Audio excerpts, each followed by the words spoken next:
In this episode of Man vs. Marriage, it's another mini-sode with the question, what the heck did I do?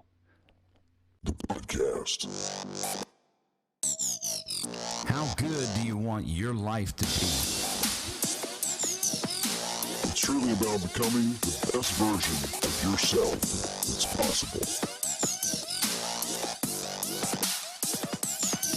This is Man vs. Marriage. The podcast. And welcome back to another episode of Man vs. Marriage. It is I, the Q Dog, in the studio with my lovely wife, Jeannie. Hello. There she is. And we are going to continue on this little mini-series called Mini-Sodes. And I certainly hope you enjoyed the last one with What a Girl Wants. And in this one, we're going to jump right into it just as soon as I give you the contact information, which is coach@manvsmarriagepodcast.com. And that's not versus spelled out. That's V like victory, S like success.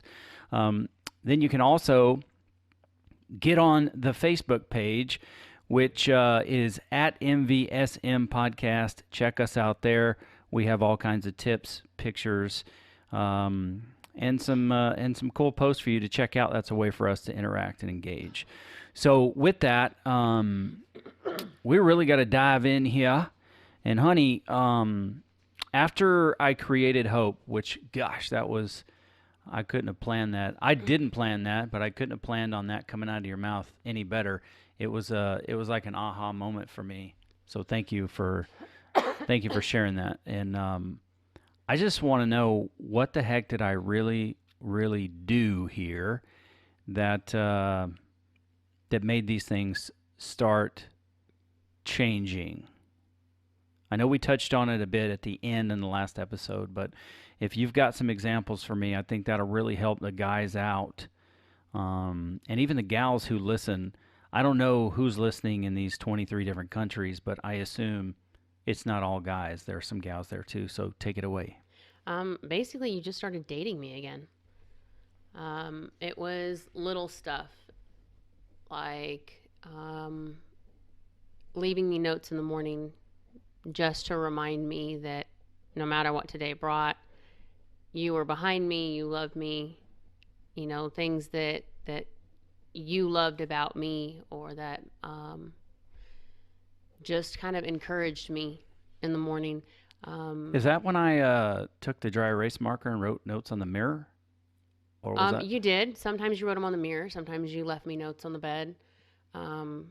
Just depends. Sometimes you would send me texts during the day. It just depends on what was going on. That was the other one. You were sending me random texts during the day without calling me or knowing what was going on. You would just shoot me a text real fast that, it'd tell me how beautiful I was, or a memory that you had, or something that you saw that made you think of me. You were constantly feeding something positive into my day, because my day is so crazy sometimes with the kids back then, even now. But back then it was just anybody with 5 kids in diapers. Let me just tell you, Holy cow, the last thing on my mind was how pretty I feel today. It was, you're lucky I rolled out of bed and I might have my hair up in a ponytail. Maybe. If you see me and I'm not in my PJs when you get home, it's a good day. You started doing things that you did when we were dating.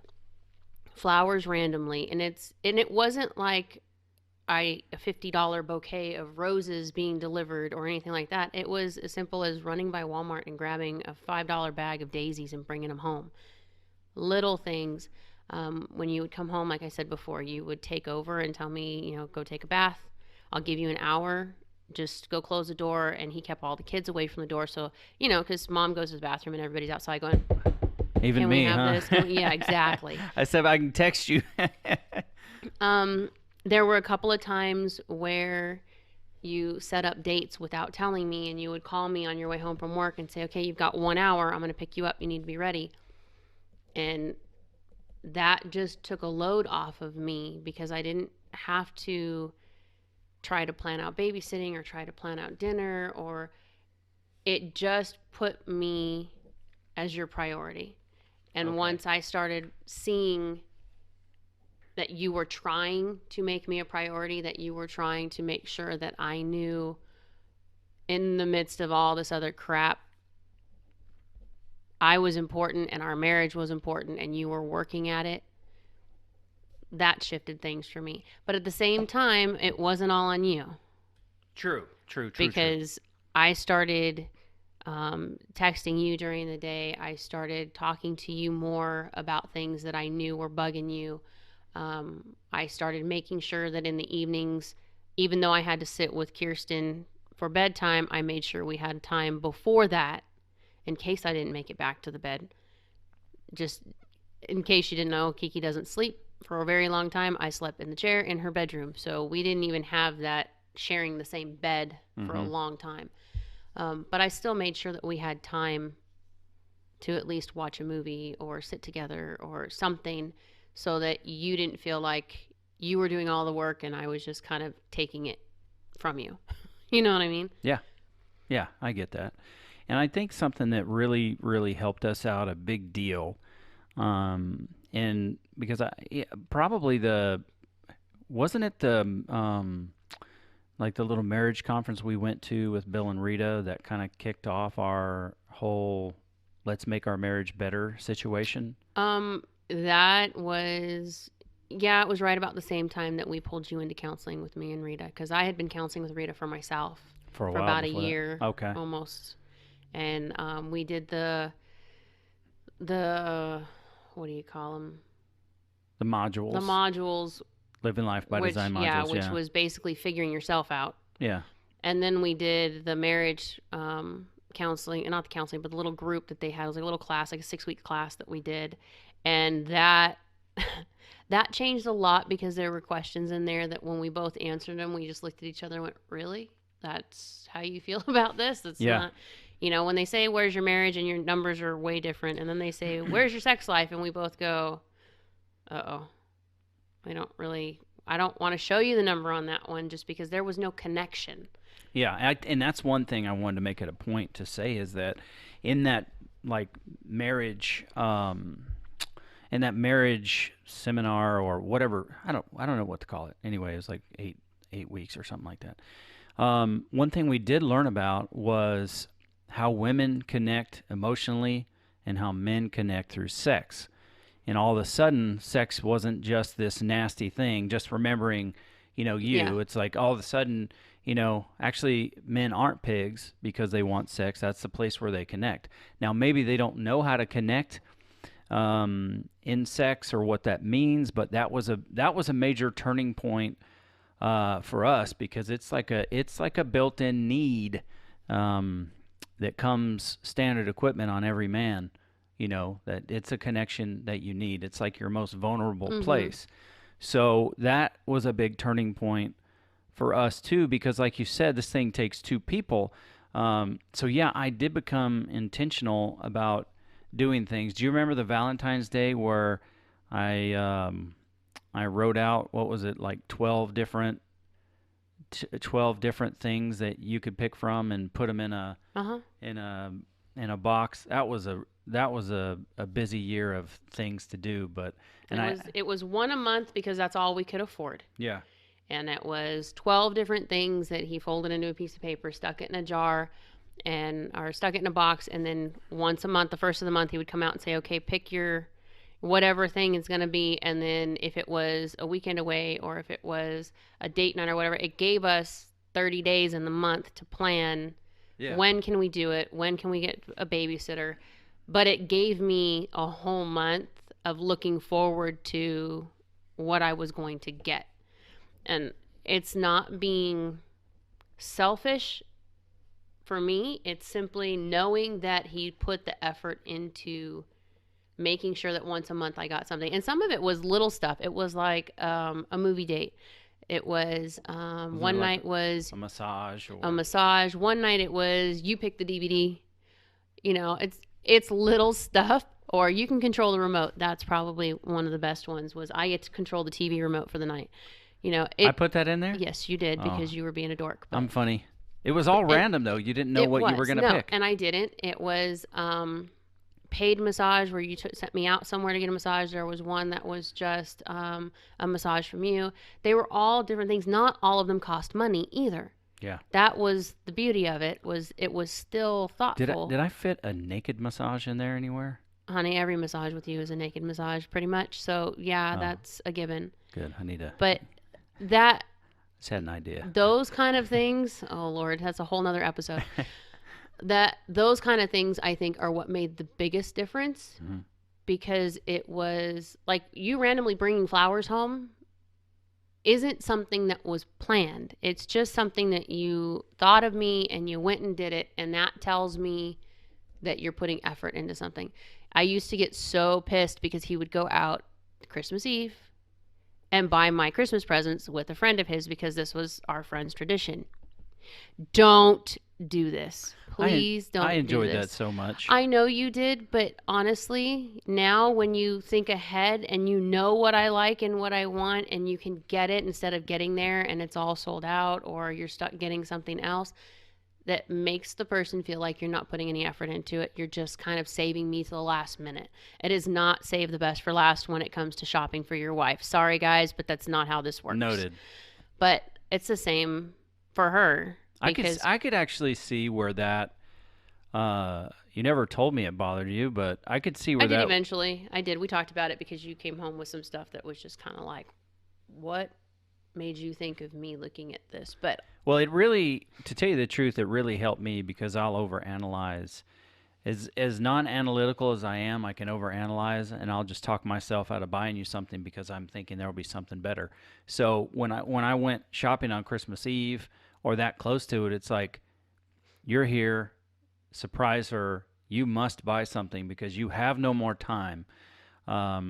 So you need to get it done. Okay, but some guys, and I mean no disrespect, but if you need to buy something because you need to get it done, so whatever you find here is what you're going to get, dude, you're putting him in the doghouse because he's going to look around at some things and go, okay, well, I'll buy her some jammies. And they're going to be like 3 sizes too big or some ugly, silly something because... I'm not advocating for people to do that now. I'm not. I'm just I'm just saying that's what helped me. Now the emergence of Amazon Prime made things great for me. Because that and the NHL shop are now your 2 best friends. Yeah, but I do like buying you thoughtful things. I mean, even to the point of when I arranged babysitting behind your back, bought plane tickets behind your back, bought us tickets to Alabama for your first Alabama football game, arranged meals, all of it. And it's a shame that Kirsten broke her ankle the very day we were leaving, so I couldn't surprise you the way I wanted to. But those are things that I deeply enjoy, and I didn't really know how much those things meant to you until I started to learn about your need for. It's an emotional thing for you.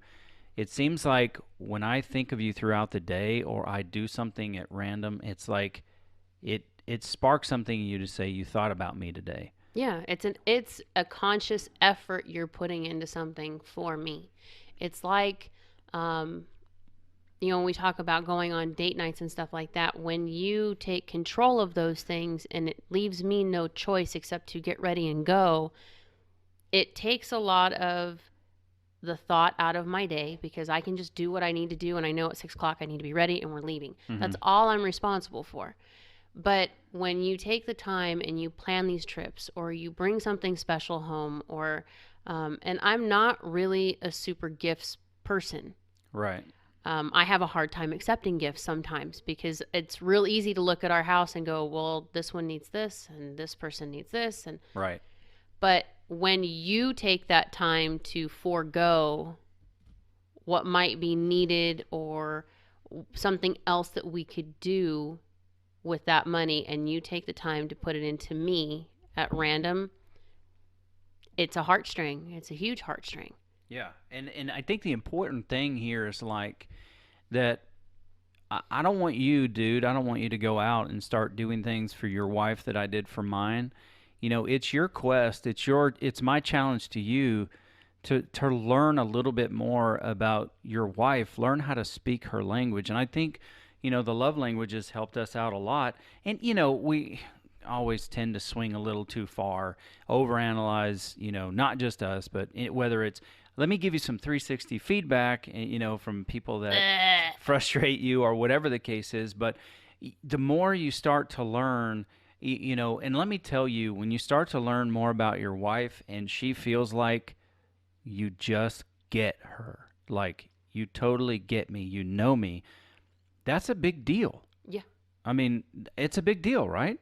Yeah, it is. Dude, when you come home and say, call and make us a tattoo appointment, hello, that's 3 to 5 hours that you and I are going to sit in a chair across from each other having great conversation with some friends that we have while getting inked up, and it's a permanent date night that's stuck in your head. That's a big deal. Yeah. It's something we remember. I remember the conversations. I remember the smells. I remember the jokes that were told. I remember talking about the next thing that we're getting done. It seems so simple and so petty to some people because, yesterday, really, you go on dates and get tattoos? Yes, we do, because we both enjoy it. It's something to do together. Well, one thing I think is really important, if you don't know anything about the love languages, you're new to it, you've heard it before, check out our episode 18, because Jeannie and I talked about our love languages, and that was really something that helped me learn how to connect with you. It will shock you. If you haven't done it before and you don't know what it is, it will shock you to find out how you actually function and what drives you. I never would have thought that quality time was my number one in the beginning. I never would have thought the physical touch would be my number one now, considering the history and the things that we've talked about in the past. Right. And now it's something that I crave all the time. So it's just something to maybe, for us, because we just did it and we thought, love language is supposed to be what it is all the time. It's not. It can change as you change. It can change as your circumstances change. It can change as you grow. So it might be something like we've been doing, I think once a year, is just going over it again and saying, okay, where are we? Are we still in the same place? Because if your spouse's needs change and you don't know that, you're going to keep running the same play and you're not going to get the same reaction. Eventually you're going to be banging your head against the wall trying to figure out what the hell just happened. Yeah. And I think he writes in the love language, like you can go take it for free. Even if you want to pause this episode, go take it for free. You can find it on Google, 5 love languages. And then I think as you change, I think he writes that they don't change, but that's just not our experience. No, our experience has been they changed because your circumstances change you. You change to adapt what's happening around you. That goes for marriage, it goes for kids, it goes for life in general. But your needs changed after surgery. Things were just shifting for us. How we lived life shifted for us. Right. Things changed with me, with the kids and having you home. And you just need to check in, take the time, take a night out, go over it together and say, okay, is this still the same? If not, okay, let's reevaluate. We had to go back and figure it out because I didn't know what it was to change from quality time to touch. Right. You have to know, what does that look like to you? It's not just coming over and putting your hand on my shoulder. This is not what we're talking about. But it might be for your spouse. You never know. You never know. Well, until you ask. We got to wrap this episode up. Honey, thanks for putting this stuff out there. And I mean, my big takeaway from this one is that I just made you a priority and I started to learn more about you. And I can't emphasize that enough. Making your wife feel like she's a priority, that you're getting to learn a little bit about her. So that's your homework this week, guys. Go dig in, get in where you fit in, and figure things out. If you need some help, I told you how to contact us. So look us up, bro. Look us up, bro. That's right. Anyway, fantastic. I'm so happy that you're listening and that you're being a part of this great community. And until the next time, the Q Diggity Dog is out. The podcast. How good do you want your life to be? You gotta live on purpose, for a purpose. It's truly about becoming the best version of yourself that's possible. This is Man vs. Married, the podcast.